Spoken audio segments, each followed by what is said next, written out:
السلام علیکم dear student. آج کی اس ویڈیو کے اندر بیٹا ہم کویسچن کریں گے کلاس بی اے فارسی آپشنل حقائق نمبر 15 کا جو ہے وہ تشریحی ترجمہ، اور تشریحی ترجمہ کرنے کے بعد پھر ہم اس حقائق کا جو فارسی ہے اس کی ہم اردو میں ایک ایک لفظ کو جانیں گے اور اس کا با محاورہ جو ہے وہ ہم ترجمہ کرنے کی پوری کوشش کریں گے۔ تو سب سے پہلے ہم اس کا تھیم سمجھ لیتے ہیں اور اس کی جو ہے وہ تشریح اور ترجمہ کرتے ہیں۔ تو لیٹ سٹارٹ جی۔ یہاں پر دیکھیں کہ اس حکایت میں ہے کہ وزیروں میں سے ایک وزیر کو معزول کر دیا گیا تو وہ درویشوں کے حلقے میں چلا گیا۔ درویشوں کی نیک صحبت نے اس کی طبیعت پر گہرا اثر کیا اور اسے دل کا اطمینان حاصل ہو گیا۔ اس اثناء میں بادشاہ جس نے کسی وجہ سے ناراض ہو کر اسے وزارت سے معزول کر دیا تھا، دوبارہ اس پر مہربان ہو گیا اور اس نے اسے وزارت بحال کرنے کا حکم جاری کر دیا، مگر وزیر نے دوبارہ وزارت کا عہدہ قبول کرنے سے انکار کر دیا اور کہا کہ عقل مندوں کے نزدیک معزولی شاہی ملازمت میں مشغولی سے بہتر ہے۔ جو لوگ گوشہ عافیت میں بیٹھ جاتے ہیں وہ بھونکنے والے کتوں کے دانت اور طرح طرح کی باتیں بنانے والے لوگوں کے منہ بند کر دیتے ہیں۔ دولت اور حکومت سے کنارہ کر لینے اور درویشی اختیار کر کے ایک گوشے میں بیٹھ جانے کے باعث وہ حاسد اور لالچی لوگوں کے حملوں سے محفوظ ہو جاتے ہیں۔ دولت اور حکومت چھوڑ کر تو گویا انہوں نے وہ کاغذ پھاڑ دیا اور وہ قلم توڑ دیا جو حکم صادر کرنے کے لیے استعمال ہوتا ہے۔ اسی طرح جب انہوں نے وہ عہدہ اور منصب ہی چھوڑ دیا جو حاسدوں کے حسد اور نکتہ چینیوں کا باعث تھا، تو پھر ان کے مخالفت کرنے والے، ان سے جننے والے اور ان پر طعن اور نکتہ چینی کرنے والے بھی باقی نہ رہے۔ بادشاہ نے وزیر سے کہا کہ ہمیں بہرحال ایک ایسا بہت عقل مند شخص درکار ہے جو حکومت کا انتظام سنبھالنے کے قابل ہو۔ وزیر نے جواب دیا کہ بہت عقل مند شخص کی تو یہ نشانی ہوگی کہ وہ اس قسم کے کاموں کو انجام دینے پر راضی نہیں ہوگا۔ وزارت جیسے کاموں میں شان و شوکت اور رعب داب تو بہت ہوتا ہے، لیکن مصیبتیں اور پریشانیاں بھی بہت ہوتی ہیں۔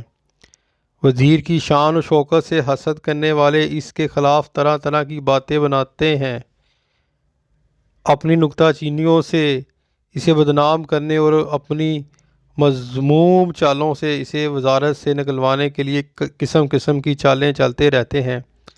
لہذا صحیح معنوں میں عقل مند شخص تو وہی ہوگا جو اس بکھیڑے میں پڑنے سے انکار کر دے اور ایسے کاموں کو قبول کرنے پر راضی نہ ہو جو حاسدوں کے حسد اور نکتہ چینیوں کا باعث بنتے ہیں۔ ہما کو سب پرندوں پر اس لیے فضیلت اور برتری حاصل ہے کہ وہ ایک قناعت پسند پرندہ ہے۔ وہ ہڈی کھا کر گزارا کرتا ہے مگر کسی جانور کو تکلیف نہیں دیتا۔ سیاہ گوشت جب لوگوں نے یہ پوچھا کہ تو نے شیر کی صحبت کس وجہ سے اختیار کی ہے، تو اس نے جواب دیا کہ میں اس کا بچہ کچا شکار کھاتا ہوں اور اس کے ہیبت و دبدبے کی پناہ میں دشمنوں کے فتنہ فساد سے محفوظ رہ کر امن و چین کی زندگی بسر کرتا ہوں۔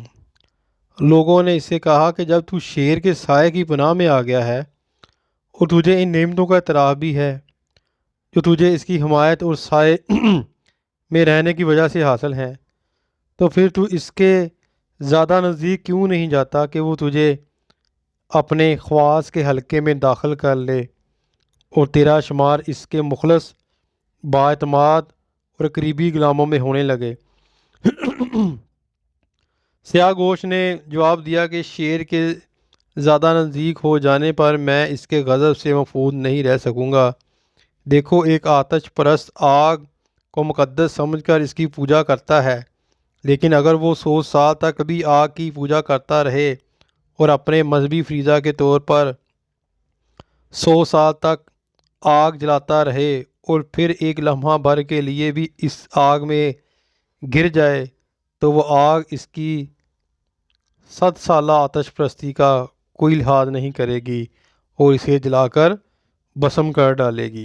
ہو سکتا ہے کہ بادشاہ کو مصاحب روپے پیسے کی طلب میں بادشاہ کی مصاحبت اختیار کرے اور اسے اس کی خواہش کے مطابق روپیہ پیسہ یا انعام و اکرام مل جائے، مگر یہ بھی ہو سکتا ہے کہ وہ روپیہ پیسہ حاصل کرنے کی بجائے اپنی گردن کٹوا بیٹھے۔ اس لیے عقل مندوں نے کہا ہے کہ بادشاہوں کی مطنون مزاجی سے سخت محتاط رہنا چاہیے کہ کبھی تو وہ اسلام کرنے پر غصے میں آ جاتے ہیں اور کبھی گالی دینے پر خلت بخش دیتے ہیں۔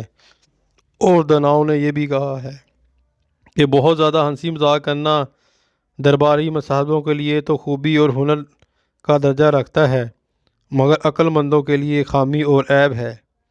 چنانچہ عقل مندوں کو چاہیے کہ عقل سے کام لیتے ہوئے اپنے مقام و مرتبہ، عزت، آبرو اور وقار کو قائم رکھیں اور ہنسی مذاق اور کھیل تماشے کی باتیں بادشاہ کے مصاحبوں کے لیے چھوڑ دیں کہ ایسی باتیں بادشاہ کے مصاحبوں کو ہی زیب دیتی ہیں۔ یہ تو تھا بیٹا اس کا تھیم اور تشریح آیت نمبر 15 کی، اور اب نیکسٹ ویڈیو میں اس کی جو ہے وہ اردو میں ٹرانسلیشن کروں گا۔ اس وقت تک اپنی دعا میں یاد رکھیے گا۔ فی امان اللہ۔ السلام علیکم۔